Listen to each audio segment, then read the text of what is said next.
Carmiece and I practice family law in the Washington, D.C. area.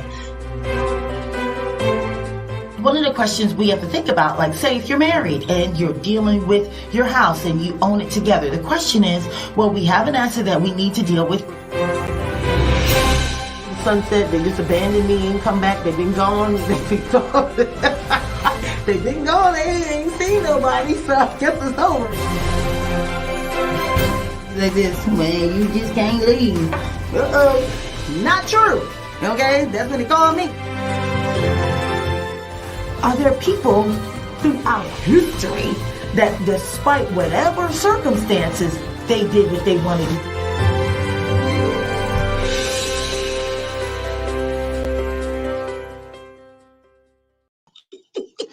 Welcome to my show, Coffee with Carmiece.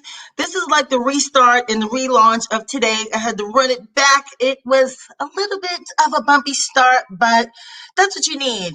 Diligence, fortitude. Welcome to Coffee with Carmiece. I'm attorney Carmiece Graves. I practice family law, bankruptcy, and estate planning in Maryland and DC.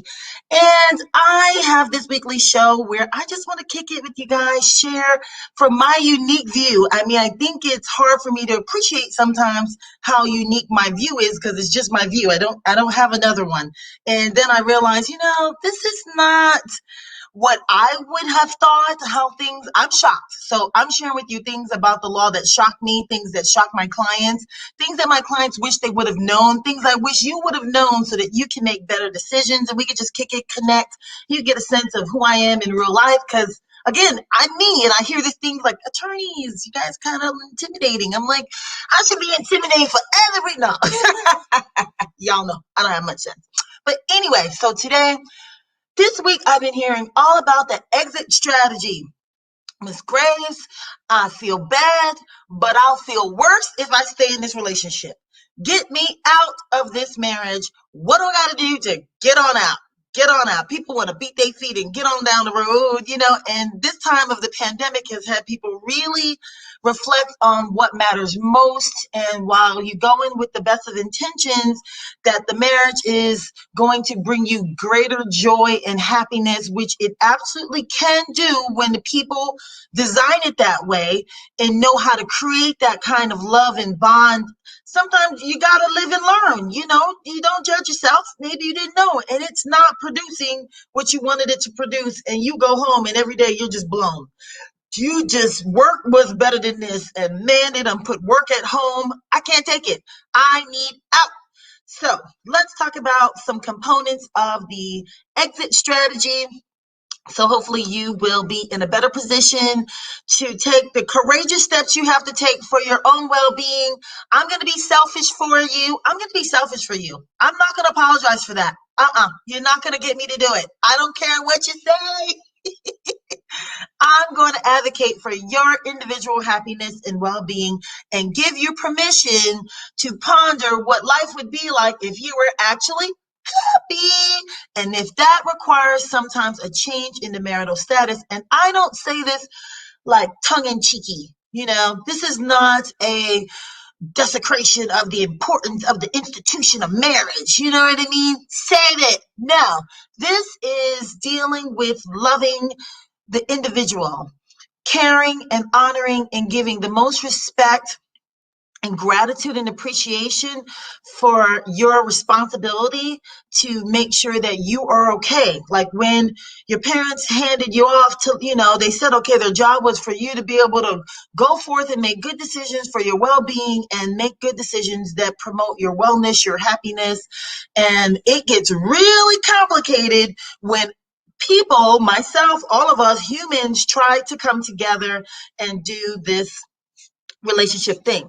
And for whatever reason, for us just being natural humans with a lot of, variety, history, point of view, diversity, mixing it up sometimes is challenging. And then you realize there are things I just didn't know. So this is just not going to work out. It's just not going to work. Love ya, but this situation has to change. Exit strategy. Okay, so one of the big things that I want people to consider is you got to first make the decision, right? You have to have done your diligence, searched your soul, left no stone unturned to determine that you really are at this point. Because it is a big deal. No matter what kind of raggedy taggedy marriage you got, it's yours. Okay? And it means something to you because not, at a minimum, your intention is invested in its success. Okay? And maybe you've self-identified with the success or the failure of this marriage with yourself, which could make letting go very difficult. That is the first step of the exit strategy, is this process of the deciding and really the letting of go. I would advocate that before you take legal steps to finalizing or getting a separation or marriage or divorce or whatever, that you have done a little bit of that detachment. Like you're okay with it. Give yourself permission to do it so that the doing of it won't tear you up. And you won't be of two minds. So coming together and being of one mind about your decision to advocate for yourself and take this take this next step forward for your freedom, well-being, happiness, and the rest of life joy, or just to get out of the misery. I don't know. Maybe I don't know if the future I'm going to put that out there though for you. I'm going to double down and I'm going to affirm, yes, brighter, happier, wonderful future. Oh, I can see the comments. Good morning, Harriet Williams. Thanks for posting a comment. I think it's working. So, all right. So once you make that's first step. Make a decision.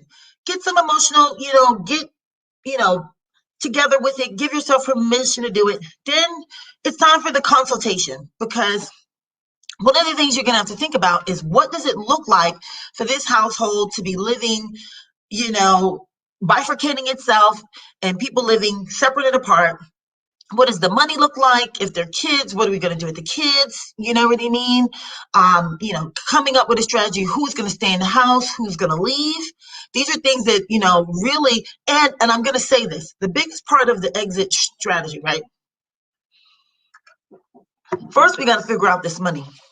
Because if you can't afford to move, it would probably be the best thing to do. Sometimes I feel, because if there's a marital home, people are usually really stuck being in the marital home. There's a lot of ways to do it. It's not that you lose your interest. This is a misnomer that I've heard. So let me just dispel this if other folks think this. Because if you leave the marital home, you don't leave your interest in it. Now, you could be giving up possession of it, and that's a decision. That's something to think about. That's something to decide upon. You don't have to do it that way, but that is something that we're going to have to decide. The actual separating of you from the spouse and how that's going to look, that's something that hopefully you're able to take action, but that's the first thing. So after it was the second thing. After you decide, then we have to think about, okay, someone's got to make a move. You know what I mean? And if you want to stay in the house, I'm going to tell you to know this about the marital home. When you're contemplating your exit strategy and you're thinking about keeping the marital home, that means you're going to, and your spouse has an interest in it. More than likely, probably they do. I don't know what that is. That's something that we could talk about. That's fact-specific details. But just generally, typically, your spouse, acquires interest in the property from the time you guys became one economic union, because they gained what you gained. That's how that works. So that could be a nice, easy prism for you to kind of think about what interest your spouse has. Because think about it, when you got married, you became one economic union, and y'all was doing everything together. They was imaginarily there. It was the ghost of them was there. Like, no, I was there at work. You just didn't see me. Okay.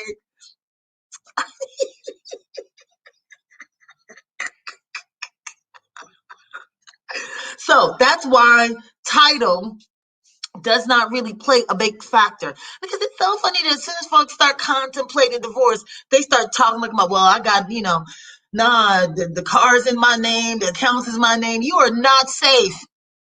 That is not a safe analysis. That's a false and wrong layperson's analysis. So this is the benefit of the show, so that I can share and impart this wisdom to you, so you just don't sound smart. Your stuff is grounded in some facts, okay? So it's not about the title. Now, the thing that can make it about the title is if you did a prenuptial agreement. That's what those do. That's what those do. They say, no, no, no, no. If the prenup's in the game, the prenup says, no, what did I say? That account got my name on it. And if my name's on it, it's mine. Okay? That's what the prenup do. It's heavy hitting. Now, it also says that if both of our names is on it, it's a joint asset. Not that you can't have joint assets, but you're like, no, I don't want the default imaginary ghost version. Okay. I want to be clear, and I want to be intentional about creating a joint asset. My name on it, then that's what it is. So most people, I think by default, it's interesting. People think that they're really not about prenups.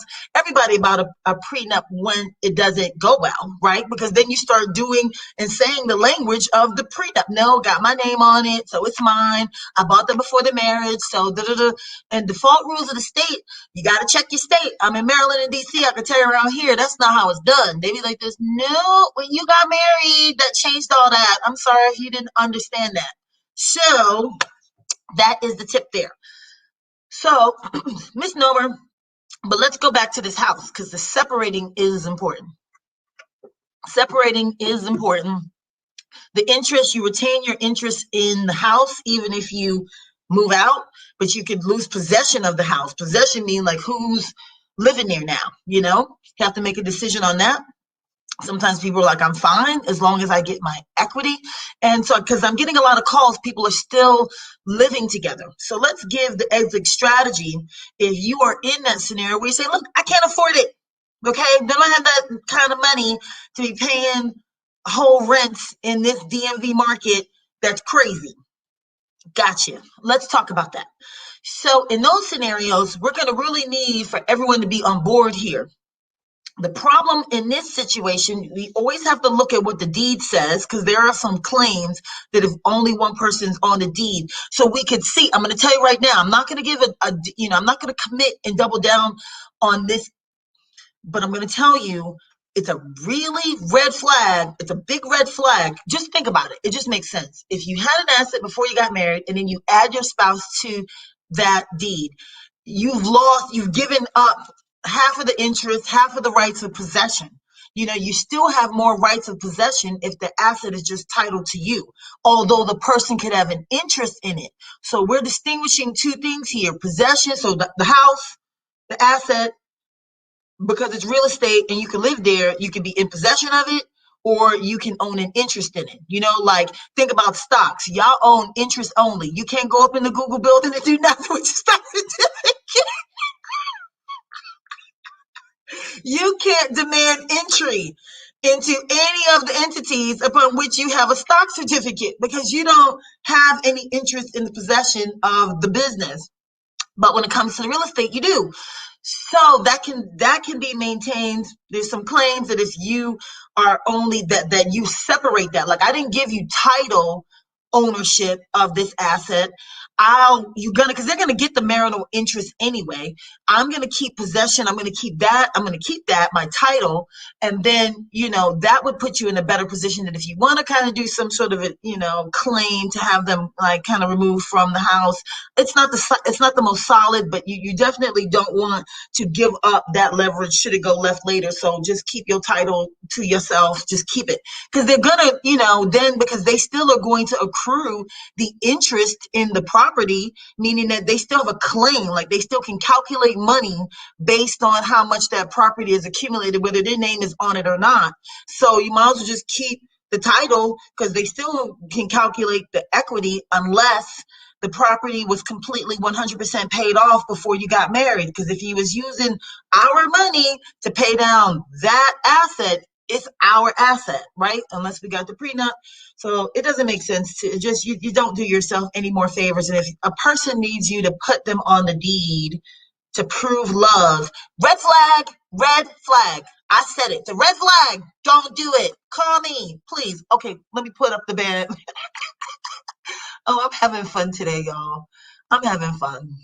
Life, it's been a very challenging week. It's been like a roller coaster ride, but I've been holding steady. That's what you need in an attorney. You need someone that can really double down under pressure and don't buckle, because it's a wild ride out here. I'm telling y'all. So if y'all need consultation, there's a lot going on with conflict. A lot of people are needing their exit strategy. People are under the pressure. America is just, mask off. Okay. Mask off. America is ready to get summer.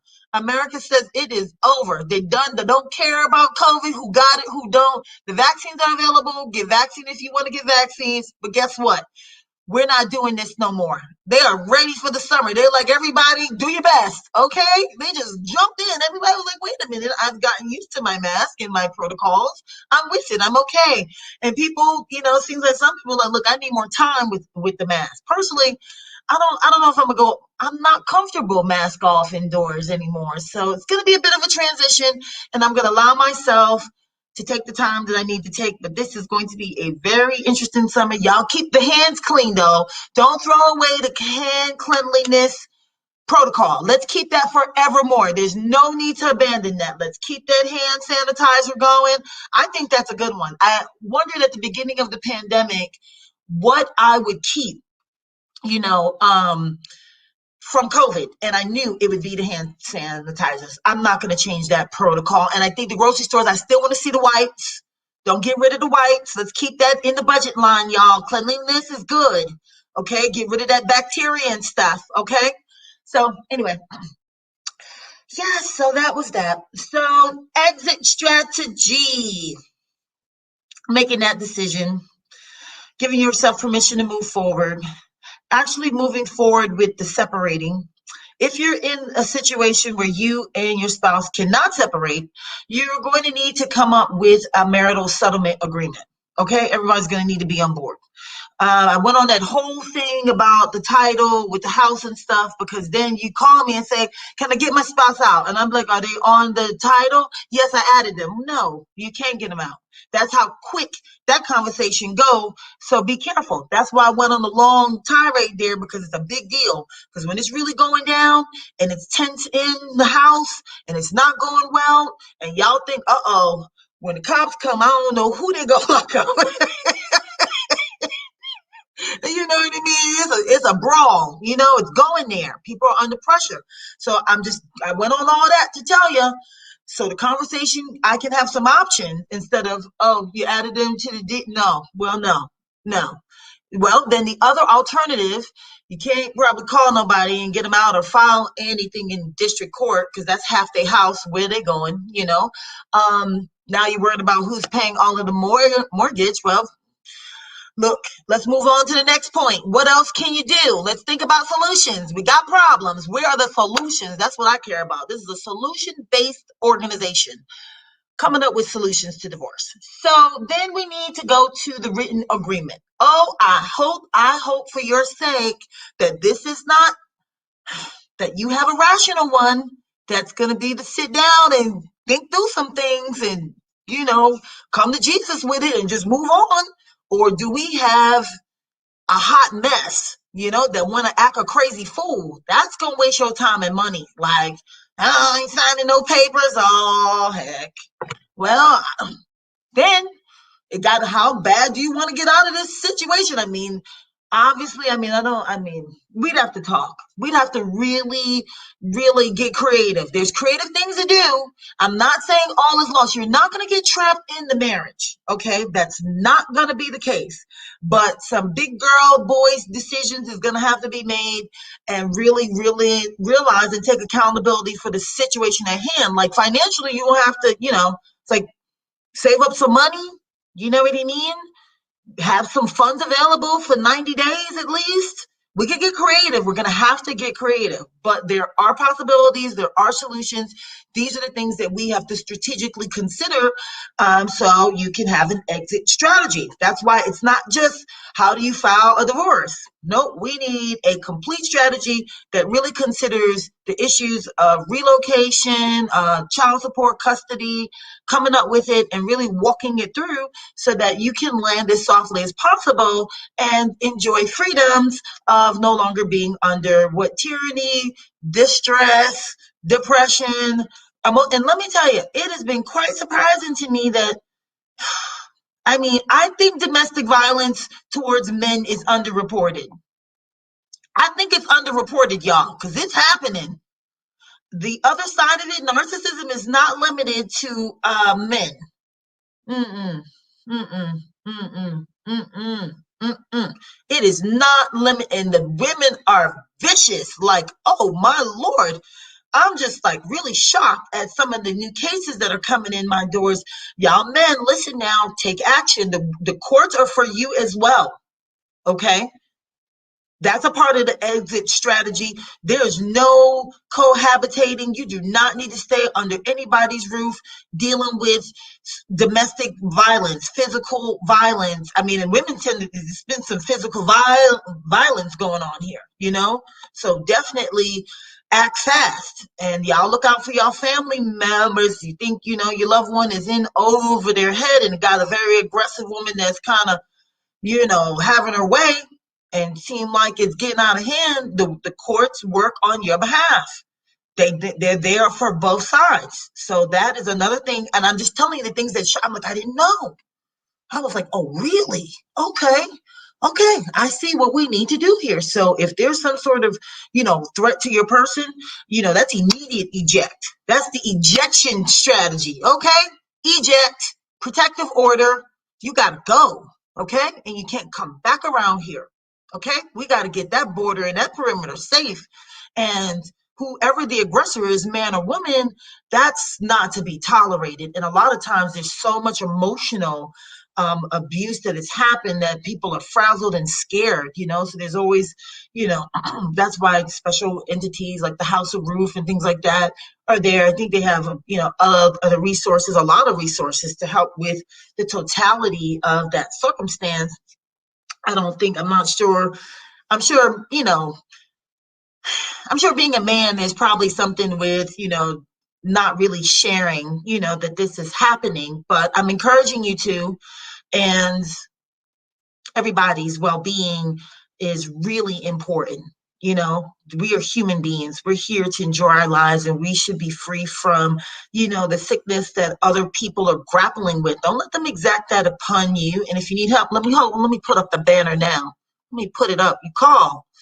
Because it just hit me heavy this week. It's like, come on now. No, can't have that.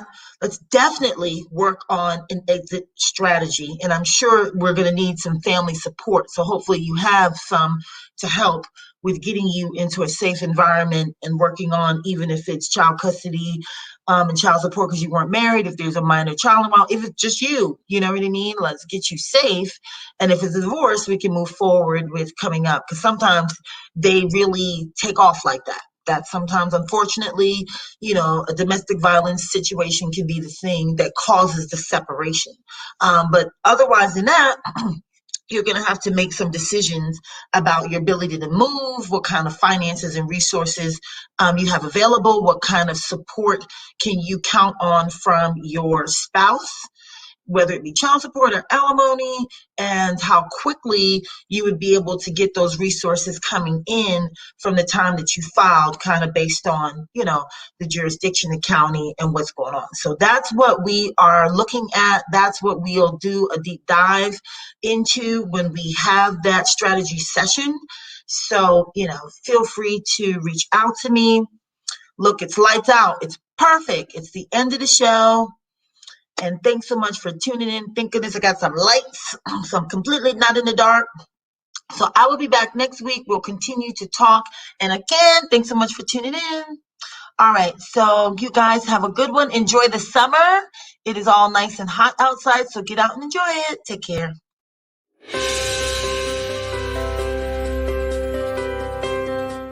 I'm Carmiece Graves, and I practice family law in the Washington, D.C. area.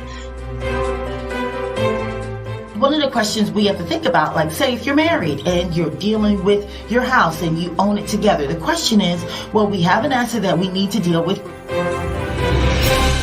Sunset, they just abandoned me and come back. They've been gone. They've been gone. They've been gone. They ain't seen nobody, so I guess it's over. Like this, man, you just can't leave. Not true. Okay, that's what they call me. Are there people throughout history